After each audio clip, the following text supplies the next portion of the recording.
Hello, my audience that isn't just my friends, and welcome back to the fifth episode of Too Long Didn't Scroll. We are now on day 5 of serving up quick and ready daily listenable news updates on noteworthy world events. Scroll back to the catalog and find out what happened on any particular day, starting from January 20th of 2023. Once again, if watching on YouTube, feel free to leave any comments with suggestions, feedback, or any news story that you think I might have missed that should have been included. They may be taken into account for next day's episode. We start off the events of January 24th, 2023 in the Baluchistan region covering parts of southwestern Pakistan, southeastern Iran, and southern Afghanistan. The region has been in the midst of a conflict between several groups of armed Baloch nationalists and separatists and their respective governments citing economic and social marginalization.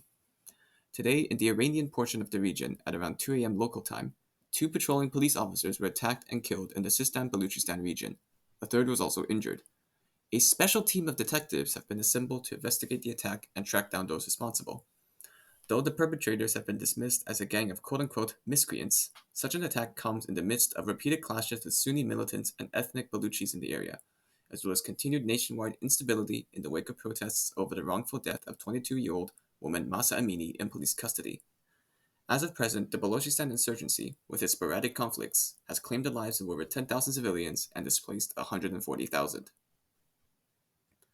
Moving over nearby to the country of Afghanistan, the country has been ravaged by repeated blizzards throughout the country's many mountainous regions, causing temperatures to fall to lows of minus 33 degrees Celsius or minus 27 degrees Fahrenheit.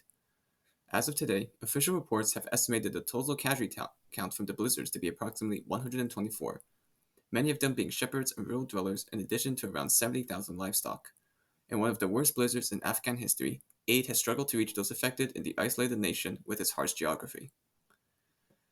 Carrying on the theme of natural disasters, the American state of Texas is currently undergoing a rare tornado emergency as areas east of its largest city, Houston, are feeling the effects of a tornado outbreak in the Gulf Coast, a region with a population of over 15 million people. The incoming tornadoes have already wreaked havoc on local infrastructure, including destroying a senior living center in Deer Park and causing over 90,000 customers to lose electricity. We now move away from natural disasters and delve into the theme of man-made ones as we move back to the country of Ukraine, continuing to struggle against the Russian invasion. During a humanitarian evacuation in the eastern region of Soledar and Bakhmut, which has been at the forefront of multiple Russian pushes into the Ukrainian heartland, 2 British humanitarian aid workers were confirmed to have been killed by a shell as they were in their cars. Chris Perry and Andrew Bagshaw have since been hailed as heroes for the many personal risks and lives saved on their part, while the British government continues to warn against any travel to the war-torn country. Ukraine continues to receive aid from countries around the world, with one most recent example being German Chancellor Olaf Scholz confirmation that the Leopard 2 main battle tank model will allow to be shipped out to Ukraine. Its neighbor Poland and other operators of the tank have been allowed to do likewise. As Ukraine receives aid from external forces, it is also working to clean out any undesirable internal forces.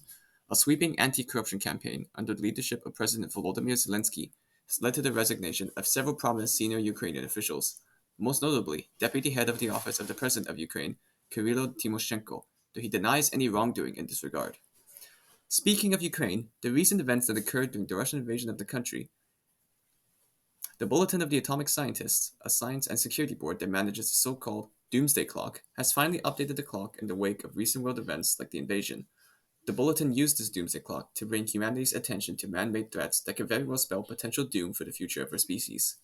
The time to apparent doom is provided in time remaining to midnight, and the next most recent adjustment to the clock was to 100 seconds to midnight back in the year 2020.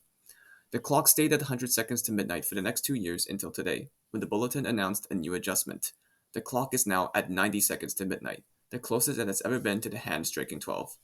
The Times has claimed that humanity is closer now to a potential cataclysm than ever, in part due to potential nuclear threats thrown around during the Russian invasion, as well as other factors concerning humanity's reluctance to quote-unquote secure a peaceful and livable planet.